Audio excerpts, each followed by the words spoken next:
ఓం నమో భగవతే వాసుదేవాయ. ఓం నమ శివాయ. ఈరోజు మన వీడియోలో కంచి కామాక్షి అమ్మవారి గురించి చెప్పుకుందాం. అలాగే నా యూట్యూబ్ ఛానల్ని సబ్స్క్రైబ్ చేస్తున్న అందరికీ ధన్యవాదములు. అలాగే ఎవరైనా సబ్స్క్రైబ్ చేసుకోకపోతే తప్పకుండా సబ్స్క్రైబ్ చేసుకోండి. నా ప్రతి వీడియో మీ దాకా చేరుతుంది.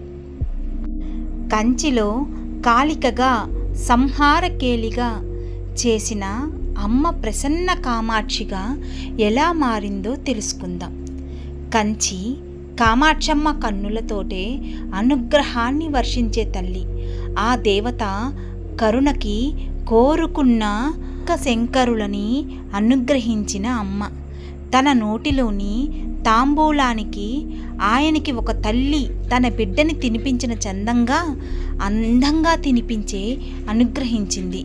ఆ వెంటనే ఆయన ఏకంగా మూక పంచశతితో అమ్మని స్తుతించి ఆమె కరుణని ఆస్వాదించారు. కానీ అంతకు ముందర అమ్మే తామస గుణంతో వర్ధిల్లుతూ కంచి రాజుకి ప్రజలకి సింహస్వప్నమైన వర్ధిల్లిందా అంటే అవునంటుంది చరిత్ర. ఆ కథ కమనీయం రమణీయం. శంకర అనుగ్రహ ప్రదాయకం. కోటి చంద్రికలు ఉదయిస్తే విరిసే దరహాసం అమ్మ చిరునవ్వు. చల్లని అమృత సమానమైన వెన్నెల అమ్మని చల్లని చూపు. నుదుటన మరో సూర్యబింబమని అనిపించే కుంకుమ బొట్టు. అక్కడి నుండి యోగాలకే యోగ్యాన్ని నేర్పే నాసిక. పూర్ణ చంద్రుడైన ఆ మాటకొస్తే లోకంలోని సౌందర్యం ఒక కుప్పగా వేస్తే మాత్రం అమ్మ కొనగోటితో సరిపోతుందా? చెరకు గడని పట్టుకొని విశ్వాన్ని నడిపే శ్రీచక్ర బిందు రాజనిలయమే కదా ఆ కామాక్షిమాత. పద్మాసనం వేసుకుని ఎదురుగా ఉన్న మండపంలో ఉన్న శంకరాచార్యులను కూడా ఇలాంటిగా అనుగ్రహించింది ఆ తల్లి. కానీ ఆ దేశాన్నేలే రాజరాజు అమ్మవారు మహోగ్ర స్వరూపమైన తన బిడ్డలనే బలి తీసుకుంటుందని చెప్పారే. అక్కడి ప్రజలు భయంతో సాయం సమయం తర్వాత బయటికి రావడానికే మానుకున్నారే. తాను ఆ మందిరంలో అడుగుపెట్టే ముందరి వరకు అదే పరిస్థితి. మరి ఇక్కడ చూస్తే అమ్మ కోటి చంద్రులకైనా అటువంటి కాంతి నిత్యం కాదన్నట్లు ఇంతటి సౌందర్య స్వరూపంగా రాజరాజేశ్వరీదేవిగా అనుగ్రహిస్తున్నారు. ఆమెని శాంతింపచేయాలని శాంతి పూజలు చేసిన పండితులను కూడా ఆరగించి అమ్మ ఈమెనా శంకర, ఏమయ్యా ఈ లీలామృతం? సహస్రదళ పద్మంలో సహస్రాకార చక్రంలో గానామృతాన్ని వర్షిస్తున్న సర్వేశ్వరుడు కుండలిని శక్తి చుట్టుకొని కనుల ముందు సాక్షాత్కరిస్తున్నారు. జ్ఞానామృతాన్ని వర్షిస్తున్నారు. అనుగ్రహిస్తూ ముందర జరిగేది చూడమన్నారు. సాయం సమయం అయింది. అమ్మ మెల్లిగా లేచి నిలబడింది. పాద మంజీరాలు సరిగమల సారమేమో అన్నట్లు సుమధురంగా మోగాయి. ఆ నాదానికి అమ్మ చేతి గాజులు వంత పాడాయి. కర్ణ కేయూరాలు దివ్య నాట్యం చేశాయి. అమ్మ మెల్లగా తన ఆసనం నుండి దిగిలేచి గుమ్మం దగ్గర వచ్చింది. ఇదంతా పరమాచార్య శంకరుని మనోనేత్రానికి కనిపిస్తుంది. గుమ్మం దగ్గర అమ్మ కూడా బాలశంకరుని కనిపిస్తున్న ఆ పరమాచార్యుల వారిని చూసి అమితమైన వాత్సల్య దీప్తికి లోనయ్యారు. ఆ బిడ్డని చేరి ఆశీర్వదించాలని ఉద్దేశంతో గుమ్మం దాటారు. అంతే, ఆమె ఏదో తామస శక్తి ఆవహించింది. కనులు రౌద్రంతో ఎగిసిపడుతున్నాయి. నాలిక పెదవులు దాటి కిందికి వేలాడుతుంది. అపర సంహారికాలిలా కనిపించిన ప్రతి ప్రాణిని కబలించేంత తాపసము ఆ తల్లిలోని అణువణువున ఆక్రమించసాగింది. శంకరులు దివ్యగానంతో సౌందర్యలహరి గానం చేశారు. అమ్మ కీర్తించారు. ఆమెలోని తామసము తగ్గకపోయినా అందులో నుంచి ఆశ్చర్యంగా తొంగి చూసింది. ఎవరే బాలుడు? ఇంతటి పాండిత ప్రతిభ ఈ బాలునిలో ఎలా కలిగింది? ఇప్పటికీ నా సంహారకేలిలో స్వాహ అయిపోవాల్సిన వాడిని ఆరగించాలనే ఆతృత నాలో కలగటం లేదు. అద్భుతమైన అక్షరాల అమృతంతో నా దాహాన్ని తగ్గించేశాడా? నాకితనిపై వాత్సల్యం ఎలా కలుగుతుందా అని ఆశ్చర్యపోయింది అంబిక. అరుణాం కరుణాం తరంగితాక్షాం ధృత పాకాంసుక పుష్పబాణ చాపాం ఆనిమాదిపి రత్నామృతం మాయూరం అహమిత్యవ విభావవే భవానీం అయేత్ పద్మసనాస్తం వికసితవదనాం పద్మపత్రాయతాక్షిం హేమభాం పీతవస్త్ర కరాకలిత సందేశ పద్మాం వరంగిణీం.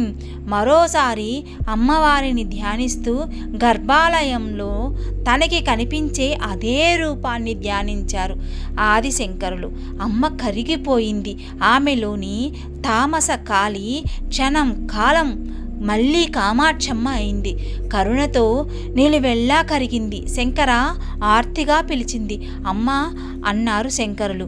చిద్విలాసంగా చూస్తున్నారు పరమేశ్వరులు.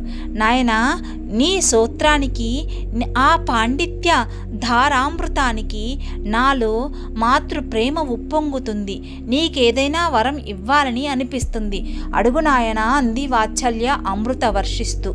శంకరాచార్యులు వారు మెల్లగా కళ్ళు తెరిచి చూశారు. కన్నుల ముందు సాక్షాత్కరించిన కామాక్షిని చూసి ఆదిశంకరులు పసిపిల్లవాడ అయ్యారు. ఆయన అన్నారు, అమ్మా, నేను పసితనంలోనే సన్యసించాను. అందువల్ల నా వయస్సులోని అచ్చటా ముచ్చటా తీరలేదమ్మా. అమ్మలగన్న అమ్మవైన నీతో పాచికలాడి ఆ ముచ్చటకు తీర్చుకోవాలి అనుకుంటున్నాను. నాతో కాసేపు ఆడతావా అమ్మా అన్నారాయన. పసివాడిగా మారిన జ్ఞానిగనిని చూసి చలించింది ఆ తల్లి. సరే నాయనా, కానీ పందెం ఏం పెడతావు? నేను పరమేశ్వరునితో అయినా పందెం లేకుండా ఆడను. ఆటలో ఎప్పుడూ ఓడిపోను అందా తల్లి. శంకరులు అన్నారు, అమ్మా, నేను గెలిస్తే నువ్వు నీ సంహారకేలిని ఆపేయాలి. నువ్వు గెలిస్తే నన్ను పలహారంగా ఆరగించు. నన్ను నీకు స్వయంగా అర్పణ చేసుకుంటానని తల్లి అన్నారు. శంకరులు సరేనన్నాడు. జగన్నాటక సూత్రధారి, సృష్టి స్థితి లయ కారకుడైన నడిపించే అంబిక అలా తన స్థానంలో తిరిగి కూర్చుని ఆట మొదలెట్టింది. పాచికలు గల్లుగా మారుతున్నాయి. శంకరులు 9తో పందెం మొదలెట్టారు. అమ్మ, నీతో ఆట నా భాగ్యమేనని వర్ణింతును తల్లి. నీ కరుణని ఏమని గానం చేయను? అమ్మ, నీ నామమే నాకు సదాశక్తి అయి వర్ధిల్లుతుంది. కాబట్టి నీ నామాన్నే జపిస్తూ నీ ముందర కూర్చొని నీతో ఆడాలని ఉందమ్మా అన్నారు. అమ్మ అనడంతో ఉబ్బి తబ్బిబ్బులాడింది. ఒక బిడ్డ అలా అడిగితే కాదనగల తల్లి మనస్సు ఎక్కడుంటుంది చెప్పండి? అలా రసవంతరంగా ఆట సంస్కృత సుధాధార ఛందోబద్ధమై ఆ అపర శంకరుల నోట అలా వర్తిస్తుంటే ఆ గానామృతానికి జ్ఞానస్వరూపిణి మధ్యలో తల పంకిస్తుంటే ఎత్తుకు పై ఎత్తు వేస్తూ ఆడుతుంది. పసుపు కుంకుమలు పువ్వులు ఉపయోగిస్తూ అమ్మను కొలుస్తూ ఆట సాగించారు శంకరులు. వేకువజామున కావస్తుంది. సమయం. ఆదిశంకరులు ఓడిపోయి అమ్మ గెలిచింది.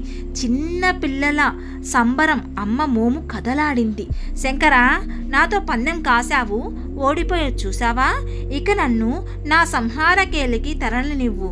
నువ్వు నాకు షణ్ముఖునితో సమానుడమయ్యావు కాబట్టి నిన్ను నేను బలి తీసుకోను, అడ్డు తొలగు అన్నది. ఎక్కడికమ్మా? నేను ఈ పందెంలో ఓడిపోయాను, కానీ ఇక్కడ ఒక్కసారి చూడమ్మా, నీలోని తామస శక్తిని సత్వం తేజో సంపన్నంగా చేశాను. నవ వారాలతోనూ దేవత ప్రత్యాది దేవత స్వరూపాలతో శ్రీచక్రాన్ని మంత్రయుక్తంగా ప్రతిష్ఠించాను.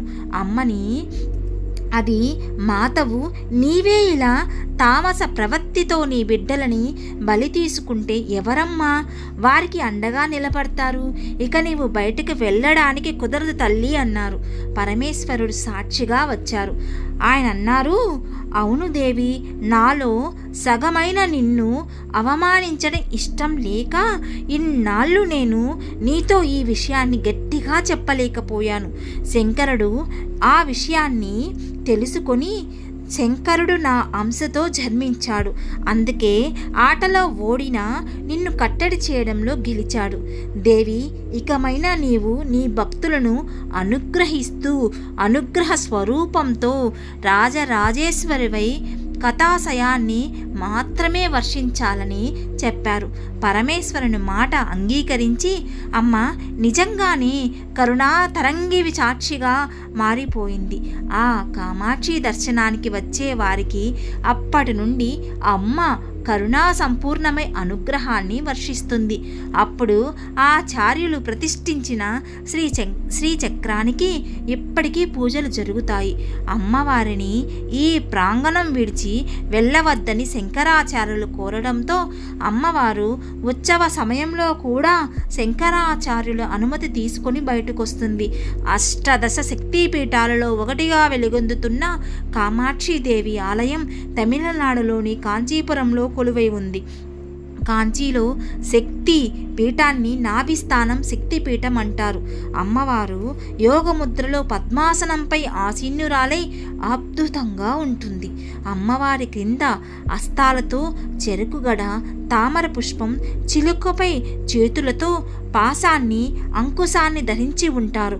ఇక్కడ అమ్మవారు శక్తినంతా గ్రహించి మన్మధునిలో ఆవహింపజేస్తుందని ఇంకొక కథనం ప్రకారం అమ్మవారు రాజరాజేశ్వరి దేవి ఆసనంలో ఉండటం వలన సృష్టిలో ఉండే అన్ని శక్తుల మీద తన ప్రభావం చూపుతుందని అంటారు. కదా కంచి కామాక్షి అమ్మవారు ఎంత ప్రసన్నవదనంగా ఉంటుందో అలాగే ఇక్కడ నాభి నుంచి అమ్మవారు ఉద్భవించింది. ఆ తల్లిని ప్రసన్నరాలు చేసుకోగలిగితే బిడ్డలు లేని వాళ్ళకి, ఉద్యోగం లేని వాళ్ళకి ఏది కోరినా కూడా మనకు లభిస్తుంది. వీడియో మీకు నచ్చినట్లయితే తప్పకుండా సబ్స్క్రైబ్ చేయండి, షేర్ చేయండి, లైక్ ఇవ్వండి, కామెంట్ పెట్టండి. సర్వేజన సుఖినో భవంతు.